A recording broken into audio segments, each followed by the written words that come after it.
Subscribe करें और bell दबाएं ताकि कोई खबर रह न जाए।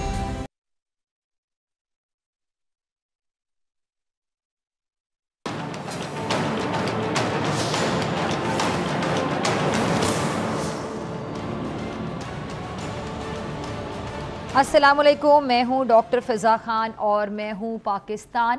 नाज़रीन, मुल्की सियासत में एक बार फिर से भूचाल की खबरें बाकायदा आ रही हैं, सुनाई दे रही हैं। लेकिन आज की सबसे बड़ी खबर साबिक DG ISI lieutenant general retired Faiz Hameed के हवाले से जो खबर ये है कि जी पाक फ़ौज के शोबा ताल्लुकात आमा ISPR के मुताबिक lieutenant general retired Faiz Hameed के खिलाफ फील्ड जनरल कोर्ट मार्शल का भी अमल शुरू हो चुका है। और एक निजी रिहायशी सोसाइटी के हवाले से फैज़ हमीद के खिलाफ रिटायरमेंट के बाद पाकिस्तान आर्मी एक्ट की कई खिलाफ वर्जियां साबित हो चुकी हैं। ये एक बहुत बड़ी खबर है, एक बड़ी ब्रेकिंग न्यूज़ है। और फैज़ हमीद कभी बानी PTI के मंजूर नज़र रहे हैं, ये भी आप सबको पता है। और इस ब्रेकिंग न्यूज़ का मुल्की सियासत पर यकीनी तौर पर कोई ना कोई असर पड़ेगा, इस पर भी आज के प्रोग्राम में मैं बात करूंगी। लेकिन साथ साथ PTI के जो ग्रैंड अलायंस हैं उस पर भी बात होगी, जो हुकूमत के खिलाफ बाकायदा एक बड़ा महाज बनाने के लिए JUI से बाकायदा कुर्बतें बढ़ा रही है। इन हालात में सियासी जायचे बनाने वाले पंडितों का काम बहुत ज़्यादा बढ़ गया है और कई दिनों से कहा यह जा रहा है कि आने वाले महीने जो हैं वो अहले सियासत और ख़ास करके हुकूमत के लिए बड़े जालिम साबित हो सकते हैं। कोई सितंबर को सितमगर बता रहा है तो कोई नवंबर को सितमगर कहे जा रहा है। और तो और 4 दहाइयों से सियासत में मुतहरिक सीनियर सियासतदान शेख रशीद अहमद साहब, जो आजकल मीडिया से खासे फासले पर हैं, उन्होंने भी आपके सामने कह दिया कि 31 अगस्त का दिन बहुत अहम होगा और हुकूमत अपना सामान बांध रही है। 20 सितंबर तक वो कह रही थी टेक्नोक्रेट की हुकूमत आ सकती है, जिसके लिए इंटरव्यूज़ भी शुरू हो चुके हैं और जो कुछ होने जा रहा है वो बहुत बुरा है। शेख रशीद साहब ने यह भी ऐलान किया है कि मैं 31 अगस्त से मुकम्मल फ़ाल हो रहा हूं और यह भी कहा है कि शहबाज शरीफ के पास कुछ नहीं है और ना ही कोई उनकी सुनता है। शहबाज शरीफ लेट चुके हैं मगर नवाज शरीफ किसी को एक्सटेंशन नहीं देंगे। क्या कहा शेख रशीद ने, ज़रा सुनिएगा। अगस्त और सितंबर बहुत भारी हैं। मेरा यकीन है कि अगस्त भी बहुत भारी है। सितंबर तो मैं एहतियातन अपनी इज्जत बचाने के लिए 30 सितंबर तक कहता हूं, वरना तो मैं 31 अगस्त को भी अहम समझता हूं कि यहाँ टेक्नोक्रेट गवर्नमेंट आ सकती है। इनसे तो हो ही कुछ नहीं रहा, ये तो सामान बांध रहे हैं। मैं आज डार साहब से पूछे, मैं अगस्त सितंबर तक कह रहा हूं कि ये टेक्नोक्रेट गवर्नमेंट आ सकती है। चलिए, शेख साहब एकदम से मुतहरिक होते भी दिखाई दे रहे हैं और एकदम से बाहर आए हैं कैमरे के पास। सामने आते सारी उन्होंने पेशगोइयाँ भी शुरू कर दी हैं। इनकी पेशगोई ज़रा एक तरफ रख कर अगर सियासी हालात का हम जायज़ा लें, अगर इन सियासी हालात का बगौर जायज़ा लिया जाए तो पता चलता है कि सितंबर हो ना हो, अपोजिशन हुकूमत के लिए सितंबर बनने के लिए भरपूर मूड में एटलीस्ट दिखाई दे रही है। अगर अब माजी करीब में चले जाएं तो PTI को एक आंख ना भाने वाली JUI पर आज पाकिस्तान तहरीक इंसाफ सदके वारी जा रही है। ये भी हैरानी वाली बात है, बहुत बड़ी ब्रेकिंग न्यूज़ है। ये वही मौलाना फजल रहमान है जो कल तक PTI के नज़दीक क्या थे, डीजल कहते थे इनको, डीजल डीजल डीजल के नारे लगाते थे। बहुत ही अनएथिकल था ये नारे लगाना और जिन पर बानी PTI बाकायदा गरजते बरसते नहीं थकते थे। मौलाना पर तानों के बिना कोई जलसा PTI का मुकम्मल नहीं होता था। आज उन्हीं से राब्ते किए जा रहे हैं, उन्हीं के सदके वारी जा रहे हैं, उनसे मुलाकातों में मुलाकातें हो रही हैं, मुसाफे किए जा रहे हैं कि वो हुकूमत के ख़िलाफ़ एटलीस्ट ग्रैंड अलायंस में किसी तरह इनके साथ शामिल हो जाएं और इनके दिल ठंडे कर दें। अच्छा, PTI के रहनुमा असद कैसर, उन्होंने भी गुज़िश्ता रोज़ जारी होने वाले अपने वीडियो बयान में कहा है कि जी मौलाना फजल रहमान साहब से भी जल्द मुलाकात होगी जिसमें मुश्तरका जिद्दोजहद का लाया अमल तय किया जाएगा। असद कैसर साहब का इसके अलावा ये भी कहना था कि जी इस्लामाबाद का जो जलसा है अपोजिशन अलायंस के प्लेटफॉर्म से होगा और अवाम जो है वो आइन की सरबुलंदी के लिए निकलेंगे। असद कैसर साहब ने आज भी एक मीडिया टॉक में कहा कि जी PTI ये जश्न आज़ादी हकीकी जश्न आज़ादी के तौर पर मनाएगी और 13 अगस्त को मुल्क भर में जलसे और जुलूस होंगे। इसके साथ PTI रहनुमाओं की जो भाग दौड़ है उससे भी एक चीज़ का अंदाज़ा हो रहा है। इस भाग दौड़ से एक चीज़ लग रही है कि वो आने वाले दिनों में कोई बहुत बड़ा सियासी तूफ़ान लाने की प्लानिंग कर रहे हैं। जी, तो अब ये जो PTI के रहनुमा हैं, इनकी बातों से और इनकी भागदौड़ से लगता है कि आने वाले दिनों में PTI कोई नया सियासी भूचाल या तूफ़ान लाना चाह रही है, कोई इसकी प्लानिंग की जा रही है। बहुत से सवालात मेहमानों का तारुफ करवाती हूँ। सेनेटर नासिर भट्ट साहब, बहुत शुक्रिया आपका ज्वाइन करने के लिए। बैरिस्टर तैमूर मलिक साहब, आपका भी बहुत शुक्रिया वक्त देने के लिए।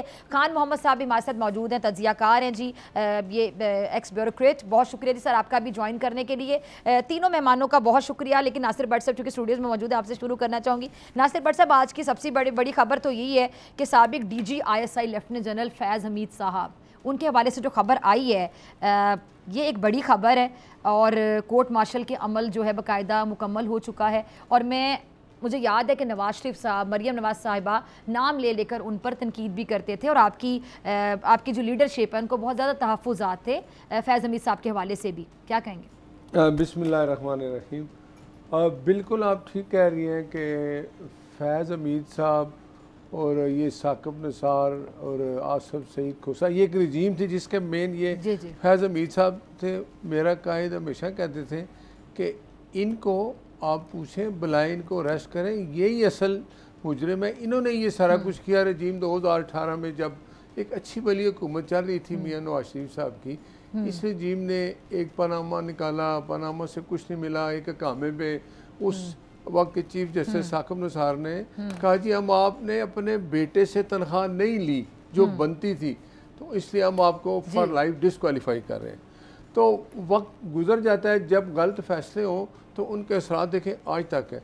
आज मुझे ये बात कह के बड़ा एक किस्म का मेरे कायद की वो बात कि जी ये लोग कसूरवार हैं। गुजरा वाले जलसे में भी उन्होंने कहा था कि फैज़ और बाजवा दो बंदे, मैं फिर कह रहा हूँ कि कहा था आज वो गिरफ़्तार हो गए हैं। अब आप देखेंगे जब ये शुरू हो गए तफ्तीश का अमल, तो इसमें इमरान न्याजी भी आएगा और बाकी जो साकिब निसार है, ये लोग सारे अब आहिस्ता आहिस्ता तो इस रास्ते पे आ जाएंगे। यही हम चाह रहे थे कि भाई इनसे हिसाब लिया जाए, पूछा जाए कि क्यों ऐसा किया। इमरान खान के चाहने वाले तो कह रहे थे इमरान खान बाहर आने वाला है। देखे ना, वो ये आ रहा है ना, ये अंदर जा रहा है, इसके साथ वो मजीद अंदर जा रहा है। वो बताएगा फैज़ हमीद साहब कि मैंने किसके कहने पे, ये आपको पता ना यही होगा, मैंने ये किया। अब ये चीज़ें निकलेंगी और मुझे ये यकीन है कि ये लोग अदालत में अवाम के कटहरे में होंगे। इन लोगों ने, मेरे कायद जो है वो हमेशा कहते थे कि ये लोग मुजरिम है, इनसे हिसाब लीजिए, कटहरे में लाया जा। एक आ गया है, ये एक बड़ी ब्रेकिंग न्यूज़ है। वो मैं कहता हूँ अवाम के लिए खुशखबरी है कि मेरे कायद ने जो कहा था कि ये लोग मुजरिम है, आज सब ने मान लिया, उनको अरेस्ट कर लिया। अब इनसे जो चीज़ें निकलेंगी आपके सामने होंगी। वो इमरान हिस्सा है उनका, इमरान बाहर नहीं आएगा। इमरान ने तो अब अंदर रहना है। जो उसके अलावा 190 मिलियन का हिसाब उसने देना है। बाकी पाकिस्तान की मजबूती और मईशत की बेहतरी के लिए इस तरह के फैसले पहले हो जाते तो आज हम इस हालत में ना होते। ठीक है जी, बैरिस्टर साहब मैं आपकी तरफ आना चाहूँगी। आपने नासिर भट्ट साहब को भी सुना। बैरिस्टर साहब, आपकी पार्टी पर नून लीग की जानिब से हमेशा से ये इल्ज़ाम लगाया जाता रहा कि जी आपकी जो पार्टी है उनको सपोर्ट करने में ये जो साबिक DG IS आए हैं, तो खुल के बात की जाती है। फैज़ हमीद साहब का बड़ा हाथ था। आज अब बाकायदा उनके खिलाफ भी बाकायदा कोर्ट मार्शल का अमल शुरू हो चुका है। आप लोगों की पार्टी इस खबर को कैसे देख रही है?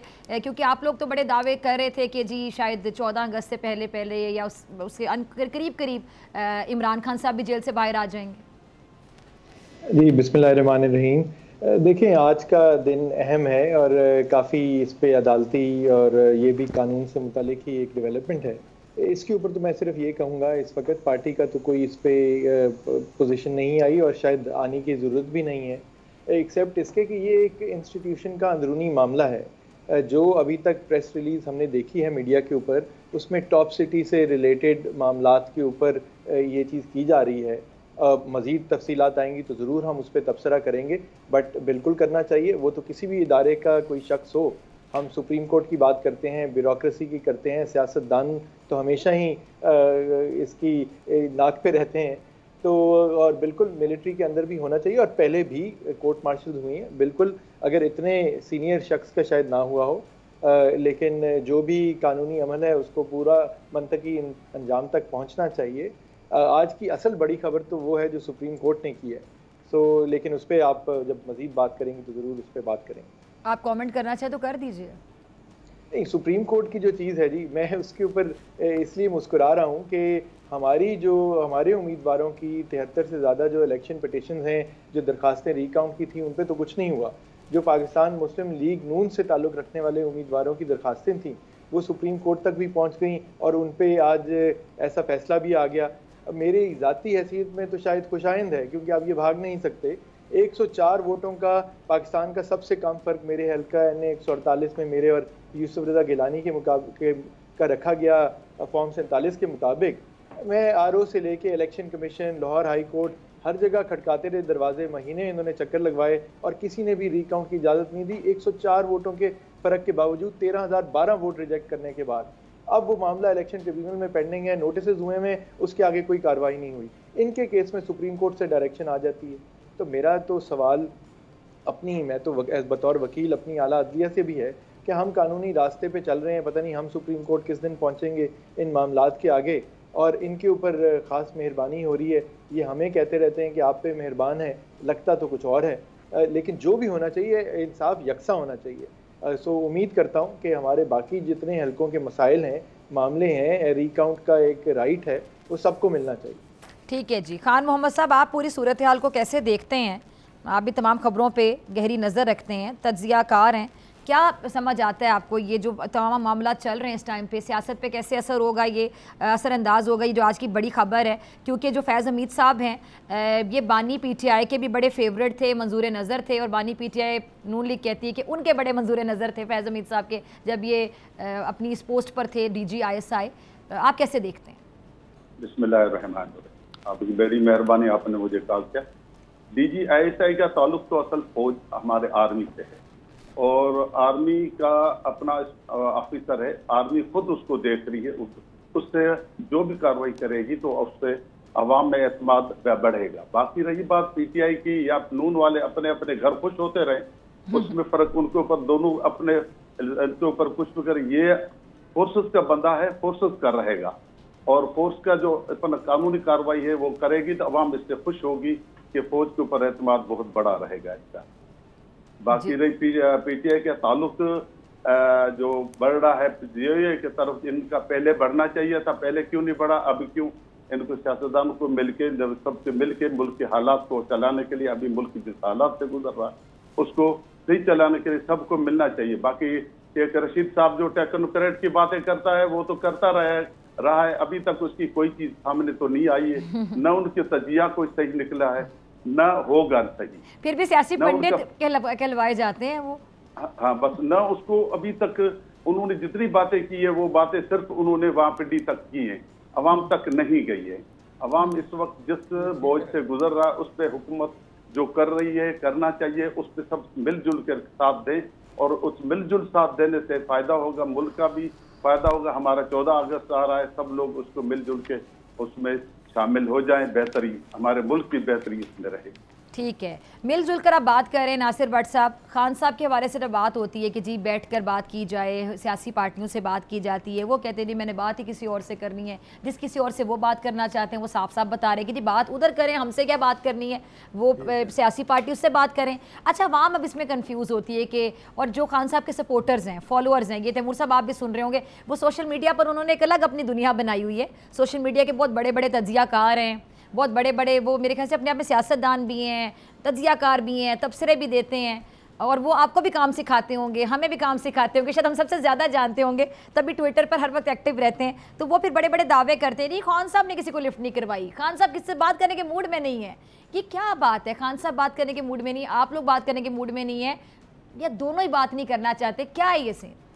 देखें, सबसे पहले मैं सीन बनाया है आप लोगों ने जी। बात करता हूँ, ये कह रहे थे शेख रशीद से, उसकी बात आप क्या करें, वो फारग आदमी है, उसको रावलपिंडी की अवाम ने रिजेक्ट करके फेंक दिया है, उसको वोट भी नहीं मिला। अब वो ये अपने बाकी दिन अच्छे गुजारने के लिए रोज़ एक नई बात कर देता है जिसकी कोई अहमियत नहीं है। शेख रशीद साहब तो आप गए वो हम उधर कहते होते हैं कि जी इसको वोट के ज़रिए नाला लई में फेंक दे, वो हमने फेंक दिया, चले गए वो।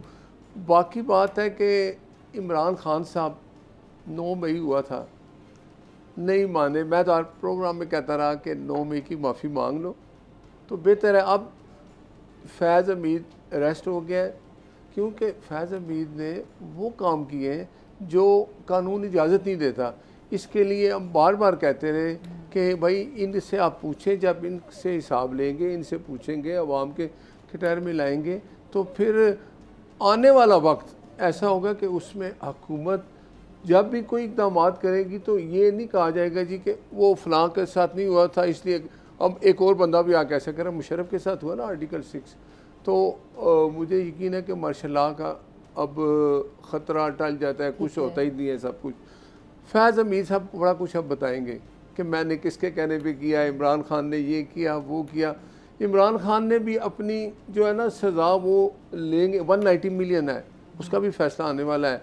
मुझे आप बताएं क्या कि expect करते हैं इमरान आप? खान अपने दौर में तो हमेशा कहता था मैंने किसी से बात ही नहीं करनी, मैंने बात करनी है। तो अब क्या कहते थे, आर्मी चीफ से बात करनी है। फिर उन्होंने कहा जी कि मैंने महमूद खान चकजई साहब के ज़िम्मे लगा दिया, वो बात करेंगे। फिर वो यू टर्न ले लिया, अब कहा कि हाँ मैंने कहा था कि 9 मई के वाक़यात में आप जाएं GHQ की तरफ कोर्ट में, लेकिन जाके वहाँ पुरअमन एहतजाज करें। तो आप मुझे बताएं वो पुरअमन एहतजाज था, वो वीडियो ला दी, CCTV कैमरा मुझे दिखाएं। ये एक चीज़ होती है कि ना मानने वाली बात है। एंड उसका यही होना है कि इन्होंने मानना है, माफ़ी मांगनी है, गैर मशरूत आप माफ़ी मांगो कि आपने कौम को किस तरफ ले गए। अब ये जो आपने कहा जी ग्रैंड अलायंस बन रहा है, इमरान खान के साथ कोई नहीं है। PTI मुझे आज तक बताएं, ये पिछले दौर देखें, 1 महीना पहले उन्होंने कहा जी कोर्ट ने इजाज़त नहीं दी इसलिए हमने अपना जलसा कैंसिल कर दिया। फिर इन्होंने हंगर स्ट्राइक की, 6 बंदे बाहर बैठते हैं, मैंने बाकी सुबह नाश्ता करके आते हैं, 7 बजे तक बैठते हैं, घर चले जाते हैं। मैं कहता हूँ जी लोग इसलिए नहीं आ रहे कि आप देखें वो कौमी असम्बली के बाहर बैठे हैं ना, उनको मैं कहता हूँ जी उनका साथ देने के लिए अवाम बाहर ही आ जाती देखती, लेकिन कुछ नहीं है। फिर उन्होंने कहा जी जमात इस्लामी चलेंगे ना, जमात इस्लामी ने एक जमहूरी तरीका अख्तियार किया, एहतजाज किया, वो 3 दिन बैठे, 4 दिन बैठे, हुकूमत ने उनसे बात की, उनकी कुछ चीज़ें जो सामने आई कुछ मानी, कुछ बातें हुई तो वो चले गए। इससे पहले TLP वाले आए, वो भी एक जमहूरी तरीके से है। ये क्या करते हैं कि हम आग लगा देंगे, हम छोड़ेंगे नहीं। अब मुझे यकीन है कि इनके साथ अवाम कोई नहीं है। अब ये मैं फिर कह रहा हूँ कि अब जलसे जुलूस इनका बस नहीं है, अवाम इनको रिजेक्ट कर चुकी है। लेकिन मुझे ये खुशी है कि फैज़ हमीद अब अरेस्ट हुए हैं, अब आपको बड़ा कुछ आने वाले दिनों में नज़र आएगा। और मखसूस नशिस्तें आप मुझे बताएं कि अदलिया अगर वो फैसला करे जो कहते हैं ना कि कानून के मुतसादम होगा, आप मुझे बताएं, आप कहते हैं जी कि एक जमात में बंदा आ चुका है, कानून ये कहता है कि जब आप किसी जमात को ज्वाइन करते हैं तो फिर आप उसको छोड़ नहीं सकते, वरना 62, 63 आप पे लागू होता है। सुप्रीम कोर्ट ने फैसला किया है कि हाँ आप छोड़ें वो जमात, सुन्नी इत्तेहाद 41 बंदों की बात कर रहा हूँ मैंने, जो है आपको 15 दिन दे रहे हैं, आप दूसरी जमात में चलेंगे, भाई कैसे चले जाए। फिर वो जो दो जजेस ने इख्तलाफी नोट लिखा, उसमें ये उन्होंने कहा कि ये जो फैसला हुआ है, फिर आप ये जो 62, 63 है इसको होल्ड कर लें तो फिर आप जा सकते हैं, वैसे तो आप फिर डिसक्वालीफाई हो जाएंगे। तो बात यह है कि फ़ैसले तो अदालतें करती हैं, लेकिन कानून बनाती है असेंबली में। जब आप बिल पास करते हैं, असेंबली को कानून बनाती है, उसकी इम्प्लीमेंटेशन तो कोर्ट करती है, लेकिन कोर्ट अपना कानून तो नहीं बना सकती। ठीक है जी। राना सनाउल्लाह साहब का भी रद्द-ए-अमल आया है जी, वो कह रहे हैं कि जी फैज़ाबाद धरने में जो लोगों को बिठाया था, ये वाला केस भी शामिल होगा इसमें। हाँ, तो मैं आपको कह रहा हूँ ना कि शुरुआत होगी कि आप फिर आएगा आहिस्ता ऐसा कि आपने ये भी किया टॉप सिटी। ठीक है बैरिस्टर साहब, सिर्फ आप बैरिस्टर साहब सिर्फ सोसाइटी के वाले से सिर्फ जांच पड़ताल नहीं होगी, बहुत से मामला खुलेंगे, तो मैं आपका इस पे पॉइंट ऑफ व्यू लूंगी। और खान मोहम्मद साहब आपकी तरफ भी आऊंगी, नासिर भट्ट साहब भी हमारे साथ मौजूद है शॉर्ट ब्रेक के बाद।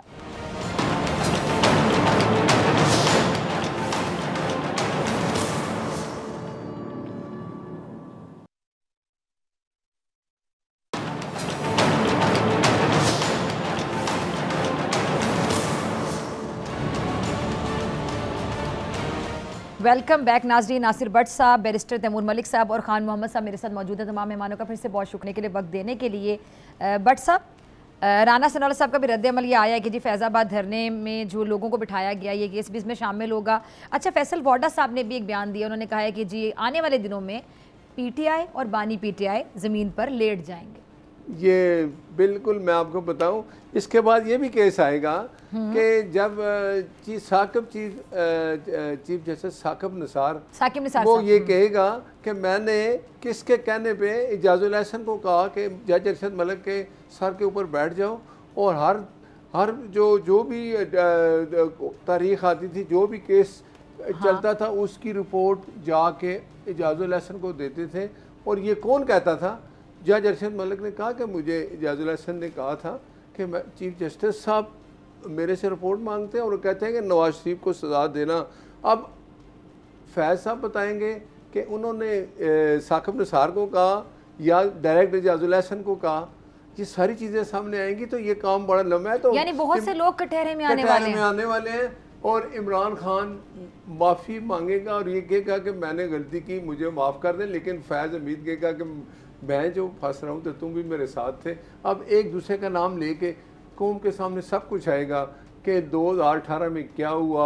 यानी आप ये बेसिकली कहना चाह रहे हैं, मैं आपसे दोबारा जरा कंफर्म करी जो मुझे समझ आ रही है, आप ये कहना चाह रहे हैं कि दोनों एक दूसरे पर बात फेंकेंगे, फैज हमीद साहब और इमरान खान, ये आप कह रहे हैं? वो कहेगा, फैज हमीद कहेगा मैंने नहीं कहा, इमरान कहेगा मुझे यहाँ से कहा गया, मैंने इसलिए कहा, साकब नसार कहेगा मुझे वहां से हुक्म आता था, मैंने इजाजुल हसन को कहा। सारे एक दूसरे को घूमेंगे और सब माफिया मांग रहे होंगे। और अभी भी वक्त है, सब माफिया मांग लेके हमने गलती की, हमने इस मुल्क की आज जिस हालत में, अच्छा सारे अगर अभी माफी मांग लेते हैं फिर क्या हो? तो हो सकता है कि कौम माफ कर दे, सब माफ कर दे, लेकिन वक्त है। आज फैज हमीद साहब अरेस्ट हो गया ना, ये बात मियां नवाज शरीफ पहले दिन से कह रहे हैं, गुजरांवाले के जलसे से कह रहे हैं कि भाई आप जिम्मेदार हो, अब देखें साबित हो गया ये जिम्मेदार है, माफ़ी मांग ले। लेकिन अब इमरान खान लेट जाएगा, वो कहेगा मैं पहले ही माफ़ी मांग दो, मुझे छोड़ दो, लेकिन अब माफ़ी कबूल नहीं होगी। अच्छा जी, पीटीआई वाले कह रहे हैं कि शहबाज शरीफ साहब लेट गए हैं, आप लोग कह रहे हैं कि इमरान खान साहब आपके सामने है। हाँ एग्जैक्टली, ठीक है जी, चलिए सबका अपना अपना पॉइंट ऑफ व्यू है। लेकिन जी बैरिस्टर तैमूर साहब, क्या फिर आने वाले दिनों में जो आप लोग बुलंदोबाग दावे करते रहे उसके बिल्कुल एंटायरली डिफरेंट सिचुएशन देखने को मिलेगी? जैसा कि नासिर भट्ट साहब कह रहे हैं कि आने वाले दिनों में माफ़ियाँ मांगी जाएंगी पीटीआई की जानिब से, बानी चेयरमैन पीटीआई की जानिब से, और फिर ये जो ग्रैंड अलायंस बनाने की आप लोग कोशिश कर रहे हैं, आपके बहुत से जो कारकुनान है पीटीआई के, पुराने जो सियासतदान हैं, असद कैसर और इस तरह के जितने भी नाम हैं, ये काफ़ी मुतहरिक दिखाई देते हैं। वो मौलाना फजलुर रहमान साहब जो सर मत्थे से दुखते थे आपके लीडर समेत सबको, जिनको डीजल डीजल कह के नारे लगाए जाते थे, और मुझे अभी तक याद है कि इमरान खान साहब ने एक उनकी तकरीर थी जिसमें उन्होंने डीजल डीजल बोला, और उन्होंने फिर ये कोट किया कि उस वक्त के जो आर्मी चीफ थे जनरल बाजवा साहब, उन्होंने कमर जावेद बाजवा साहब ने कहीं इनसे कहा कि आप ऐसे ना कहें, क्योंकि आप के शायान शान नहीं इस तरह के अल्फाज बोलना कि आप किसी को डीजल कह के बुलाएं। तो देखिए, किसी को अगर कोई समझा देता है, और तब ये कौम का बाप मानते थे आर्मी चीफ को, वो बाद में उस बाप के खिलाफ हो गए और फिर प्रोपेगेंडा शुरू कर दिया आपके लोगों ने सोशल मीडिया पर, तो इन्होंने उस चीज़ को कोट किया बाकायदा, और उन्होंने कहा मैं तो कहूँगा डीजल, और साथ ही फिर डीजल डीजल कहना शुरू कर दिया। ये मतलब रवैया होता था। आज वही डीजल जो आप कहते थे, मैं इस चीज़ को बिल्कुल पसंद नहीं कर रही, मैं सिर्फ दोहरा रही हूँ आपको याद करवाने के लिए, आज आप उन्हीं के साथ मिलकर एक अलायंस बनाना चाह रहे हैं, ग्रैंड अलायंस। आज वो डीजल साहब है बहुत अच्छे हो गए। देखें, पहली चीज़ तो ये है कि सियासत में ज़ाहिर है सियासी जमातों के साथ, सियासी कुव्वतों के साथ ही बात करनी है। जहाँ तक ये बातें करने की बात है, वो तो इन जमातों ने जो आज इत्तेहादी हैं, किसी भी जमात की पाकिस्तान तहरीक इंसाफ से अक्सरियत नहीं है ज़्यादा पार्लियामान के अंदर, लेकिन ये आपस में जो मिल के काम कर रही हैं, इन्होंने एक दूसरे को क्या नहीं कहा, इन्होंने तो एक दूसरे को सड़कों पर घसीटने तक की बात की। इनके लीडरान ने एक दूसरे के लीडरान के खिलाफ जिस तरह की ज़बान इस्तेमाल की, वो हमारी हिस्ट्री का हिस्सा है। इन्होंने उन इदारों के खिलाफ बात की जिनके भरोसे ये चल रहे हैं, या जिनके ऊपर इस वक्त इनको ये लग रहा है कि पाकिस्तान तहरीक इंसाफ की मकबूलियत ख़त्म हो जाएगी या लेट जाएगी। इन्होंने उनके बारे में क्या कहा? तो देखें, मैं तो उस तरफ नहीं जाऊंगा कि माजी में क्या तैमूर साहब, सॉरी मैं आपकी बात काट रही हूँ, आपकी बात को मैं इस तरह कंक्लूड करूँ कि अगर कोई गलत है तो आप भी गलत करके कहेंगे कि चूंकि उसने भी गलत किया तो मैं भी गलत करूँ, फिर माने कि आप लोग भी गलत हैं? नहीं, बिल्कुल नहीं जी, बिल्कुल नहीं। हमारी इनके साथ बात ना करने की वजह यह है कि इस नहीं, आप मेरी बात नहीं समझ रहे। आपने कहा कि ये लोग भी तो दूसरे के बारे में बयान देते थे ना, आप पीपल्स पार्टी नून लीग के साथ मेरे ख्याल से इनकी तरफ इशारा है आपका, सड़कों पर घसीटने की बात करते थे, फिर आप कह रहे हैं कि वो गलत थे, फिर आप लोग भी वही करेंगे, तो फिर आप में और उनमें क्या फर्क है? फिर आप अपने आप को भी गलत माने हैं जब अपने मुखालिफ इनको गलत कह रहे हैं। देखें, हम सिर्फ ये कह रहे हैं कि हम इस वक्त सियासी कुव्वतों के साथ बात कर रहे हैं, कुछ प्रिंसिपल्स के ऊपर, कुछ चीज़ों के ऊपर। हम उनके साथ इत्तेहादी नहीं बन गए, या उन्होंने हमें सपोर्ट करके हमारी हुकूमत नहीं बना। माजरत के साथ मुझे ये मतलब मैं ये आपसे जानना चाह रही हूँ कि आप लोग के इतने बुरे दिन आ गए कि जिसको आप डीजल कहते थे आज उसके साथ बैठना चाह रहे हैं। देखें, जो असूल की बात है उसके ऊपर बात करनी चाहिए। अगर हमारे साथ असूल की बात डीजल कहना था या आज साथ बैठना है? नहीं, हमारे साथ जो अगर कोई इस बात पे आ रहा है कि नाम तो किसी के भी नहीं लेने चाहिए जी, मैं तो एक कानून का तालिब इल्म हूँ। यानी आप इस बात को कंडेम करते हैं कि गलत बात है किसी का इस तरह नाम ले, और बल्कि हमारा मजहब भी कहता है कि किसी के इस तरह नाम ना रखे जाएं। बिल्कुल, देखें ये बात तो हम क्लियर कर रहे हैं ना। यानी फिर आप ये बात मान रहे हैं कि आपके लीडर गलत करते थे? आपकी बात का मतलब सीधा सीधा किसी को भी नहीं करनी चाहिए। मैं तो फिर इमरान खान जो करते तो गलत करते थे आपके मुताबिक? किसी में तो इमरान खान भी आते हैं ना। नहीं देखें, उसमें मैं भी आता हूँ, उसमें सब आते हैं जी। देखें उसमें चले आप मान रहे हैं, बहुत बड़ी बात है आपके आला ज़रफ़ी कि आप मान रहे हैं कि आपके लीडर से भी गलतियां हुई हैं, ठीक है जी, प्लीज कंटिन्यू। देखिए वो तो खुद कहते हैं, देखें हमारे लीडर खुद कहते हैं कि गलतियां हुई हैं, गलतियां होती रही हैं। सो ये बात नहीं है। हम इस वक्त बात कर रहे हैं असूल की। हम ये कह रहे हैं कि जनाब हमारे जो नाहक कैद में लोग हैं या जिनके केसेस नहीं चल रहे, उसके ऊपर आप फैसले करें। हमारी जो इलेक्शन पिटिशंस जो हमें अवाम ने 8 फरवरी को मैंडेट दिया, उसके ऊपर फैसला करें, अवाम का हक, अवाम का मैंडेट दें और एक हकीकी हुकूमत पाकिस्तान में अब तो खान साहब मानने गए, अब तो उन्होंने मान लिया सहाफियों के सामने, उन्होंने बाकायदा कहा कि हाँ जी चले साल लगा दिया मानने में, लेकिन वो मान गए हैं कि जी 9 मई का उन्होंने कहा था कि वहाँ जाके एहतजाज करें, लेकिन साथ उन्होंने कहते हैं मैंने इंतजार का नहीं कहा था, मैंने पूरा हमने एहतजाज का कहा था। पहले एहतजाज का भी नहीं मानते थे, कहते थे मुझे पकड़ा हुआ था, बल्कि अगवा का लफ्ज बोलते थे, अगवा किया हुआ था, तो मुझे क्या पता किसने पीछे से कॉल दी थी, मुझे तो पता ही नहीं। पिछले हफ्ते उन्होंने जब एक दफा मीडिया से बात की तो मैं साथ मौजूद था, उन्होंने बिल्कुल ये क्लियर बात की कि जी पुरअमन एहतजाज के लिए चले मान गए ना। पहले तो ये भी नहीं मानते थे ना कि मैंने 9 मई को वहां भेजा था लोगों को, पहले तो कहते थे मुझे क्या पता, मुझे तो पकड़ा हुआ था। नहीं, उन्होंने इस तनाजुर में नहीं कहा बिल्कुल भी। देखिए 9 मई को तो वो खुद कहाँ थे, वो तो खुद पाबंदे सलासिल थे। तो फिर अब वो मान रहे हैं ना कि उन्होंने पुरअमन एहतजाज का बोला था। चले पुरअमन वो कह रहे हैं, जनरली उन्होंने कहा है, उस दिन की बात नहीं की। सो ये सर पहले मानते भी नहीं थे, पहले मानते थे कि मैंने कहा था।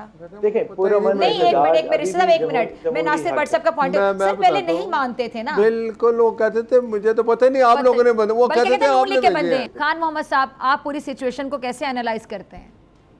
मैं अब ये करना चाहता हूँ कि जब पीटीआई वाले जेओ के साथ बैठ रहे हैं और जब ये मियां खान साहब का नारा था कि भाई हम न जेओ के साथ बैठे फजल रहमान के साथ या मियां साहब नवाज शरीफ के साथ या आसिफ अली जरदारी के साथ, तो एक के साथ बैठता है। मुल्क के मुफाद में बेहतर ये है कि सबके साथ बैठना चाहिए। एक बात ये बाकी रही डीजी की, साबिक डीजी साहब की गिरफ्तारी या उनके ऊपर केस बनना, ये केस तो बनते रहेंगे और बनेंगे। जो साबित होंगे तो कोर्ट में चलेंगे, साबित नहीं होंगे तो नहीं चल सकते हैं। ये एक हमारे अस्करी क़यादत ने अपने ऊपर बेहतरीन काम किया और एतमाद उनके ऊपर अवाम का आ रहा है। हर जगह से अस्करी क़यादत अपनी कोशिश है, चाहे वो मुल्क के मुफाद में चाइना से हमारे फाइनेंस का मसला हल करना है, डेवलपमेंट का मसला हल करना, सऊदी हो यूएई हो, तो सियासतदान को मिल के करना चाहिए। कभी यही पीटीआई वाले थे जो एमक्यूएम को वहां तक लंदन तक जा रहे थे, आज उनके साथ भी मिलने के लिए तैयार है, जेओ के साथ मिलने के लिए। मुल्क मुफाद इस गरीब तर गरीब होता जा रहा है और उसके अलावा जो अमीर तर है वो अमीर तर चला भी जा रहा है। कोई फाइनेंस के ये काम, इसलिए कोई हमारा मुल्क की तरक्की की तरफ नहीं जा रहा है। हमारी तो मैं तो इस नज़र से देखता हूँ कि इनको सबको मिल के मुल्क के मुफाद में अस्करी क़यादत को अपने एतमाद में लें और काम आगे मुल्क के लिए चलाएं। भाई एक दूसरे के इल्जामात लगाने से कि वो क्या कर रहा है, उसने क्या किया, वो जलते नहीं करने दिए, उसको वो नहीं करने दिए। यहाँ सर आपको नहीं लगता कि मामला इस नहज पे पहुंच गए कि मिलकर नहीं चला जा सकता, ये सियासी जमातें इकट्ठे नहीं बैठ सकती, खासतौर पे पीटीआई और नून लीग? सीधी सी बात है, मुझे तो नजर नहीं आता। इज इट पॉसिबल कि आप लोग और पीटीआई अब मिलकर बैठकर बात करें? क्योंकि मामला तो उस नहज तक पहुंच गए, सारा दिन सोशल मीडिया पर जो इनकी एक पीटीआई की बाकायदा एक सोशल मीडिया ब्रिगेड है, वो सारा दिन आप लोगों के खिलाफ मुतहरिक रहती है, ऐसी ऐसी बातें, ऐसे ऐसे इल्ज़ामात। और मैं कहती हूँ बड़े ज़र्फ़ की बात है, किसी भी खातून के बारे में बात नहीं करनी चाहिए, खासकर ताल्लुक पीटीआई से हो, कानून लीग से हो, पीपल्स पार्टी, किसी भी पार्टी से हो। मरीम नवाज साहिबा पर बहुत ज़्यादा कीचड़ उछाला जाता है और बड़ी बर्दाश्त है कि वो बर्दाश्त करती हैं। इसी तरह अगर पीटीआई की किसी खातून के बारे में बात की जाए वो भी गलत है। पीपल्स पार्टी, आसिफा भुट्टो साहिबा, सब काबिल एहतराम है, किसी के बारे में बात नहीं होनी चाहिए। लेकिन पीटीआई के बहुत से ऐसे मतलब यूथ के अकाउंट्स, यंगस्टर्स के अकाउंट्स हैं जो सोशल मीडिया पर बहुत बहुत ज़्यादा खुलकर मरीम नवाज साहिबा के बारे में बुरी गुफ्तगू करते हैं, जो कि अच्छा ख़वातीन के भी अकाउंट्स हैं। मैं हैरान होती कि ख़वातीन, एक खातून दूसरी खातून के बारे में इस तरह की गलीज़ गुफ्तगू कैसे कर सकती है? ठीक, एक बात डॉक्टर साहब, मैं बिल्कुल मैं कहता हूँ कि मुज़ाकरात होनी चाहिए। हुकूमत अब भी कहती है कि पीटीआई से कि आप मुज़ाकरात करें हमारे साथ, आपके जो तहफ़्फ़ुज़ात हैं वो ज़रूर दूर होंगे। लेकिन इस वक्त जो मुल्क जिस हालत में है, हम सब सियासी जमातों को एक पेज पे आना चाहिए। दहशत गर्दी है उसका ख़त्मा होना चाहिए। मईशत की जो ख़राबी है, अगर सियासी इस्तेहकाम आएगा तो फिर माशी इस्तेहकाम भी आएगा। अब बिल्कुल हुकूमत बात करेगी, लेकिन इलेक्शन के बाद भी नहीं आ रहा। अब तो कहते हैं ना कि जो हालात आपके सामने आ गए हैं, जिस चीज़ का मुतालबा कर रहे थे बार बार, मेरे कायदे भी किया कि भाई 2018 के वो मुजरिम जिन्होंने आज मुल्क की हालत में रख दिया। 2018 में पेट्रोल 65 रुपीज़ का था, डॉलर 100 रुपये का था, अब कितने का है? क्या उस वक्त हालात ख़राब थे? आपने अच्छे भले एक मुंतखब वज़ीर-ए-आज़म को नवाज शरीफ साहब दिया। की बात कर रहे हैं, नवाज शरीफ आप भी बड़े क्लोज हैं नवाज शरीफ साहब के। नवाज शरीफ साहब नो डाउट कि आपकी पार्टी का जो मेन फेस है वो नवाज शरीफ साहब है, इसमें कोई दो राय नहीं, और आप लोग खुद भी बात करते हैं। नवाज शरीफ साहब आपकी पार्टी के लीडर हैं, मुस्लिम लीग नून नवाज शरीफ साहब से है। शहबाज शरीफ साहब बहुत काबिल एहतराम है, प्राइम मिनिस्टर हैं, बड़े एनर्जेटिक एंथुसियास्टिक, उनकी जितनी तारीफ़ की जाए उतनी कम है, लेकिन कंपैरिजन भी नहीं करना चाहिए, सबकी अपनी खसूसियात होती हैं। लेकिन नवाज शरीफ साहब मंजर आम से बिल्कुल गायब हो गए हैं, जिसका एक आपके मुखालिफिन जिसके बारे में एक तज्जिया ही देते हैं कि शायद बहुत ज़्यादा दिल बर्दाश्ता हो गए, फिर वो वज़ीर आज़म भी इसलिए नहीं बने कि वो चाहते थे कि अगर उनको मेजॉरिटी मिलती तो वो वज़ीर आज़म बनते, इस तरह वो नहीं लीड करना चाहते थे। लीडर का जो राब्ता है, आप लोगों की जो अपनी मीटिंग्स होती हैं उनमें ठीक है आपके साथ राब्ते में रहते होंगे, लेकिन अवाम और लीडर, आपको नहीं लगता कि जब अवाम और लीडर का बराह रास्ता राब्ता ख़त्म हो जाता है तो एक दूरी आ जाती है, एक फासला आ जाता है, और आपके जो फॉलोअर्स हैं, जितने भी लोग हैं, वो भी बड़े दिल बर्दाश्ता होते होंगे कि वो महरूम है इस टाइम पे। मियाँ नवाज शरीफ साहब की ना कोई स्पीच, कोई तकरीर उनके कानों में सुनाई देती है, ना उनको वो दिखाई देते हैं उस तरह।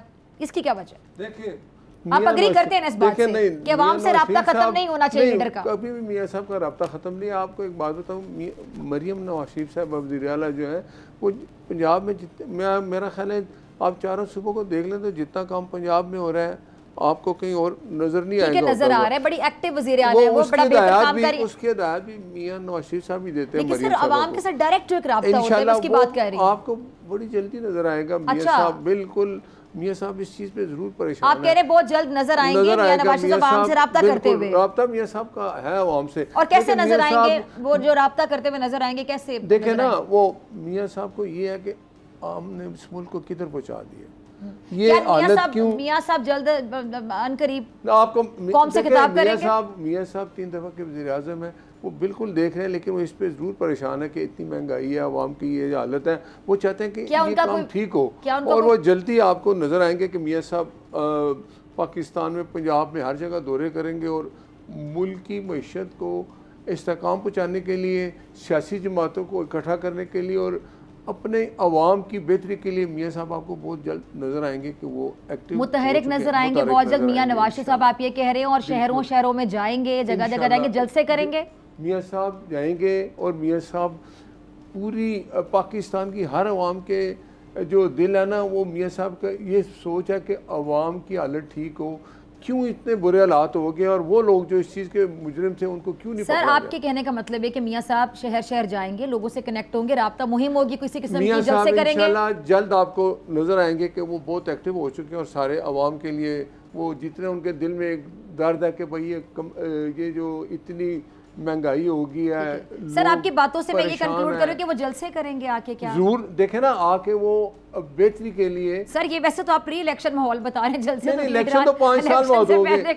एक मैं बताऊं, इलेक्शन लेकिन अच्छी बात है कि इलेक्शन के अलावा भी जल्द से करना चाहिए, आपसे राब्ता रहना चाहिए। मियां साहब शहबाज साहब को भी हिदायत देते हैं, मरियम नवाज शरीफ साहब को भी हिदायत देते हैं, लेकिन इस चीज़ से जरूर परेशान है कि मुल्क में जो 2018 में एक गैर तरीके से, गैर सियासी तरीके से, जिसको गैर जमहूरी तरीका कहते हैं, आपने एक सीट कहते हैं अवाम के मुख्तलिफ वज़ीर आज़म को हटाया और उसमें जो जो लोग शामिल थे, पहला बंदा शामिल जो है वो अरेस्ट हो चुका है, अब बाकी लोग भी आएंगे। तो मैं समझता हूँ कि आने वाला वक्त और फ्यूचर पाकिस्तान का ठीक होगा, इस तरह की मुदाखलत नहीं होगी और पाकिस्तान इंशाल्लाह। यानी आपकी बात का मतलब अगर एक लफ्ज़ में लिया जाए, आप ये कह रहे हैं कि जिन लोगों ने मियाँ साहब को सताया, जिन लोगों ने इस अवाम को, इस मुल्क को इस हालत तक पहुंचाया, मियां साहब को जिन्होंने सताया, अब वो मक्का फाते अमल से गुजर रहे हैं। मैं ये कहूँ कि जिन लोगों ने इस पाकिस्तान को, चलते पाकिस्तान को जिस हालत में पहुंचाया, उसका हिसाब जरूर हो। अब ये मक्का फात से गुजर रहे हैं, आप ये कह रहे हैं। ठीक है जी। बैरिस्टर साहब आपका लास्ट कॉमेंट इस पे, फिर मैं खान मोहम्मद साहब आपकी तरफ आती हूँ। जी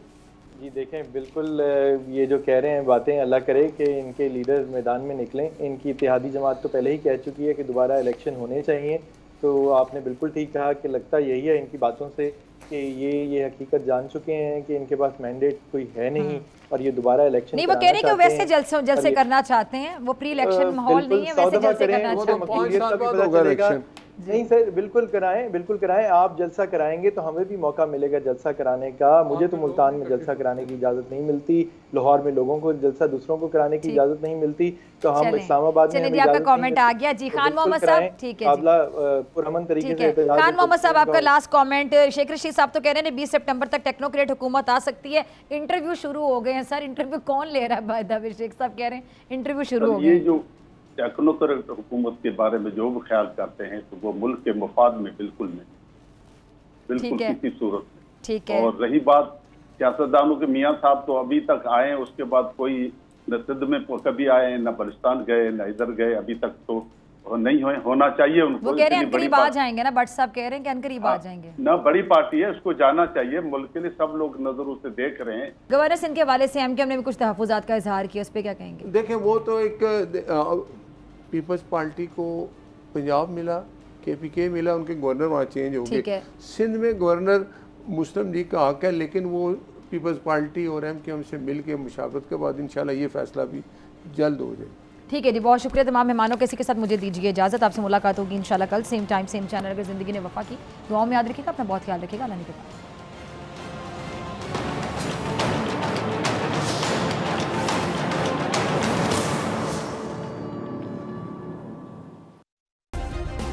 सब्सक्राइब करें और बेल दबाएं ताकि कोई खबर रह न जाए।